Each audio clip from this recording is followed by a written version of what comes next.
Assalamualaikum warahmatullahi wabarakatuh. Shalom, Om Swastiastu, Namo Buddhaya, salam kebajikan dan salam sejahtera untuk kita semua.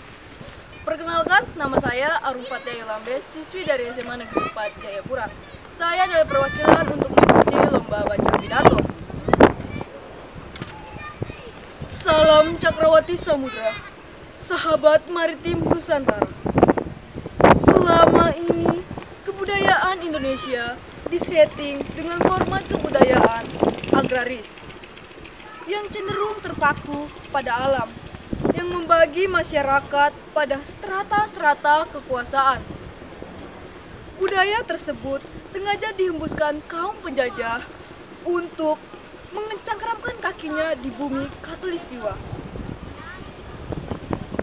Masyarakat Indonesia dibuat lupa terhadap kekuatannya.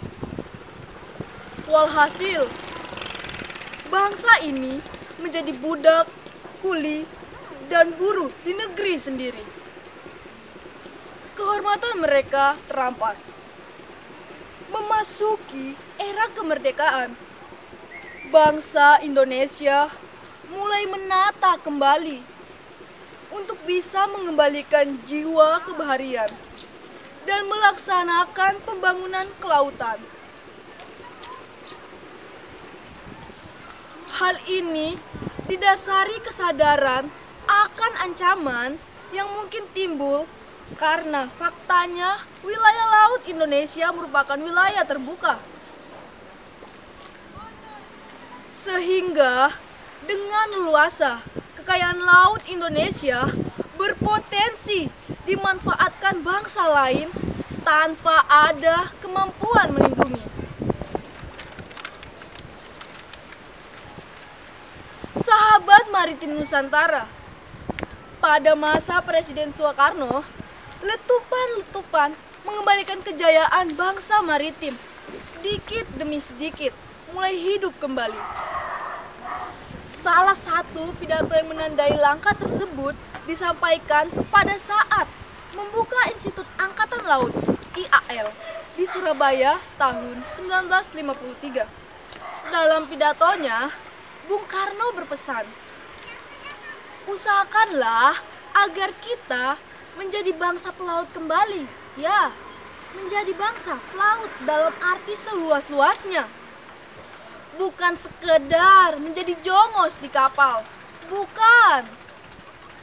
Tetapi bangsa pelaut dalam arti yang seluas-luasnya, bangsa pelaut yang mempunyai armada militer. Bangsa pelaut yang kesibukannya di laut, menandingi irama gelombang laut itu sendiri. Pada masa yang sama, meneruskan keinginan Presiden Soekarno untuk kembali membangun maritim, Perdana Menteri De Juanda membuat deklarasi yang sama-sama kita tahu, yang sama-sama kita kenal dengan nama Deklarasi De Juanda pada 13 Desember 1957. Bagi keutuhan teritorial dan untuk melindungi kekayaan negara Indonesia, semua kepulauan serta laut terletak di antar ranja harus dianggap sebagai suatu kesatuan yang bulat. Demikianlah salah satu kutipan dari deklarasi. Sahabat maritim Nusantara, deklarasi ini membangun wawasan Nusantara yang bertujuan menyatukan wilayah Indonesia dalam satu kekuatan hukum untuk menghindari disintegrasi bangsa. Deklarasi Juanda, nilai yang sangat tinggi sebagai pemersatu dan persatuan bangsa. Berkat deklarasi De Juanda, laut kini menjadi penghubung antar bangsa, antar pulau. Deklarasi De Juanda menegaskan antara darat, laut, dasar laut, udara, dan seluruh kekayaan, semua dalam satu kesatuan wilayah Indonesia.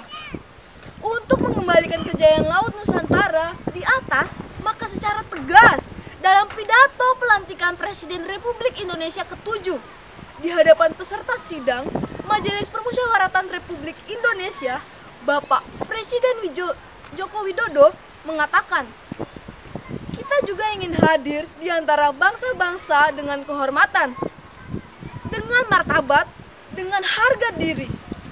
Kita ingin menjadi bangsa yang bisa menyusun peradabannya sendiri. Bangsa besar yang kreatif, yang bisa ikut menyumbangkan keluhuran bagi peradaban global. Kita harus bekerja dengan sekeras-kerasnya untuk mengembalikan Indonesia sebagai negara maritim. Samudra, laut, selat, dan teluk adalah masa depan peradaban kita. Kita telah terlalu lama memunggungi laut, memunggungi samudra, memunggungi selat dan teluk. Kini saatnya kita mengembalikan semuanya, sehingga Jalas Veva Jaya Mahe, di laut justru kita jaya. Sebagai semboyan nenek moyang kita di masa lalu bisa kembali membahana. Sahabat maritim Nusantara, berangkat dari semangat di atas demi mewujudkan Indonesia menuju poros maritim dunia dalam bingkai Negara Kesatuan Republik Indonesia, sebagaimana yang tertuang dalam Peraturan Presiden Republik Indonesia Nomor 16 Tahun 2017 tertanggal 20 Februari 2017 tentang kebijakan kelautan Indonesia, bahwa visi Indonesia untuk menjadi sebuah negara maritim yang berdaulat, maju, mandiri, dan kuat, serta mampu memberikan kontribusi positif bagi keamanan dan perdamaian kawasan dan dunia sesuai dengan kepentingan sosial.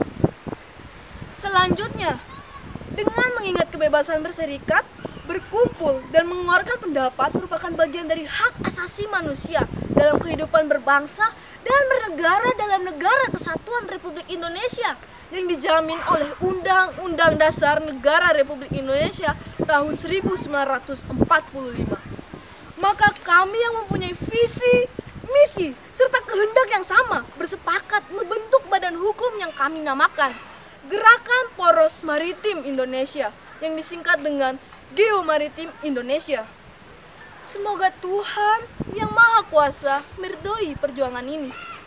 Jakarta, Sabtu, 28 Oktober 2017. Salam Cakrawati Samudra.